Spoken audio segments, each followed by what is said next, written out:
नमस्कार। चलिए आज बात करते हैं भारत की एक ऐसी साहित्यिक धरती की जिसने देश को एक से बढ़कर एक महान कवि दिए हैं। आज हम सब मिलकर इस विरासत को थोड़ा और करीब से जानेंगे। जब भी भारतीय साहित्य की बात होती है तो हमारे जहन में कई बड़े बड़े नाम आते हैं, है ना? लेकिन एक सवाल है, क्या कभी सोचा है कि हमारे देश का साहित्यिक दिल वो असल में धड़कता कहाँ है? तो इसका एक बहुत ही मजबूत और शायद कुछ लोगों के लिए चौंकाने वाला जवाब है बिहार। जी हाँ, बिहार। ये सिर्फ एक राज्य का नाम नहीं है, ये एक साहित्यिक महाशक्ति है। एक ऐसी जगह जिसने भाषाओं को गढ़ा और बड़ी बड़ी क्रांतियों को अपनी आवाज दी।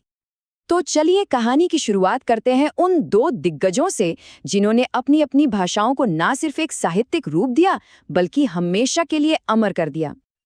और ये देखना कितना दिलचस्प है कि एक ही इलाके से आने वाले दो कवियों ने कितनी अलग अलग दुनिया बसा दी अपनी कला में। देखिए, एक तरफ थे विद्यापति, जो मैथिली और संस्कृत में प्रेम और भक्ति के गीत लिख रहे थे, और वहीं दूसरी तरफ थे भिखारी ठाकुर, जो भोजपुरी में आम आदमी के दर्द को, उसके घर छोड़ने के दुख को अपनी कला का केंद्र बना रहे थे। सोची, विद्यापति के गीत सदियां बीत जाने के बाद भी जिंदा हैं, आज भी गाए जाते हैं। ये उनकी कला की गहराई को दिखाता है। और भिखारी ठाकुर, उन्होंने तो ये साबित कर दिया कि कला किसी बैकग्राउंड की मोहताज नहीं होती। उनका नाटक विदेसिया तो हर उस इंसान की कहानी बन गया जिसे काम की तलाश में अपना घरबार छोड़ना पड़ा था। अच्छा, अब बिहार की मिट्टी से उठी एक ऐसी आवाज की बात करते हैं जिसने पूरे देश के सीने में देशभक्ति की आग जला दी थी। और वो नाम है रामधारी सिंह दिनकर। उन्हें यूं ही राष्ट्रकवि का दर्जा नहीं दिया गया। उनकी कविताएं तो आज भी अगर कोई पढ़ ले तो रगों में जोश भर देती हैं। दिनकर जी की अपनी कहानी भी किसी कविता से कम नहीं है। संघर्ष और कामयाबी की एक अद्भुत मिसाल।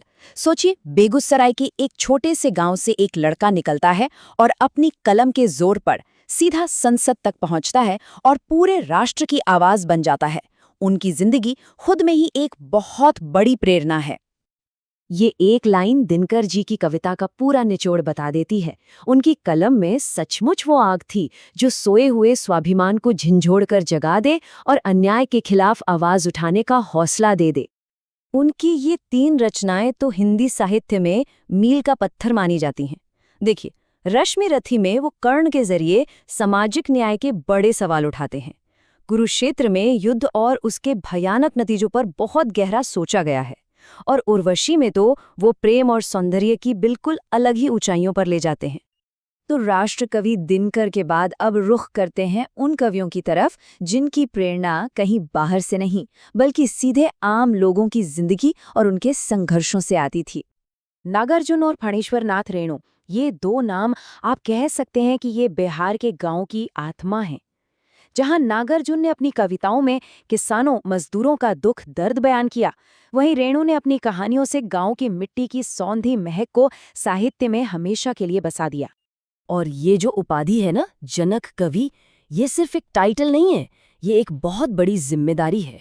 इसका मतलब है कि वो कवि सिर्फ अपनी बात नहीं कर रहा बल्कि पूरे समाज का दर्द, उनकी उम्मीदें, सब कुछ अपनी कलम से बयां कर रहा है। और नागार्जुन इस उपाधि के वाकई सच्चे हकदार थे। देखिए, इन कवियों के लिए ना साहित्य और असल जिंदगी कोई 2 अलग अलग चीजें नहीं थीं। नागार्जुन खुद किसान आंदोलनों का हिस्सा रहे और रेणु जी तो स्वतंत्रता सेनानी थे। तो जो कुछ वो लिखते थे वो उनके तजुर्बों, उनके एक्टिविज्म का ही एक हिस्सा था। और यही बात उनके काम को और भी ज्यादा सच्चा और ज्यादा प्रामाणिक बनाती है। लेकिन रुकिए, ये कहानी यहीं खत्म नहीं होती है। बिहार की ये जो काव्य परंपरा है ना, ये बहुत बड़ी है। और सबसे अच्छी बात यह है कि आज भी ये फल फूल रही है। जरा इस आंकड़े को देखिए, 60 से भी ज्यादा, मतलब 60 से भी ज्यादा महान कवि। और ये तो बस वो नाम हैं जो जाने पहचाने हैं। इससे अंदाजा लगता है कि बिहार की साहित्यिक जमीन कितनी कितनी उपजाऊ रही है और इस विरासत में कितनी वैरायटी है। ये देखिए, एक तरफ है सुरेंद्र झा, सुमन जी, जो मैथिली कविता के एक बड़े स्तंभ हैं, तो दूसरी तरफ सजन रे झूठ मत बोलो जैसा अमर गीत लिखने वाले महान गीतकार शैलेंद्र, वो भी तो बिहार से ही थे। और आज के दौर में आलोक धनवा जैसे कवि हैं जो युवाओं की आवाज बने हुए हैं। तो ये परंपरा वाकई में जिंदा है और चल रही है। तो ये सब जानने के बाद आखिर में एक बड़ा सवाल मन में आता है कि आज के समय में इस रीजनल लिटरेचर की, इस क्षेत्रीय साहित्य की क्या अहमियत है, क्यों ये हमारे लिए ज़रूरी है? शायद इसलिए क्योंकि अपनी मिट्टी और अपनी भाषा से जुड़ा यही साहित्य हमें हमारी जड़ों से, हमारी अपनी पहचान से जोड़ता है और उस पर सोचने को मजबूर करता है।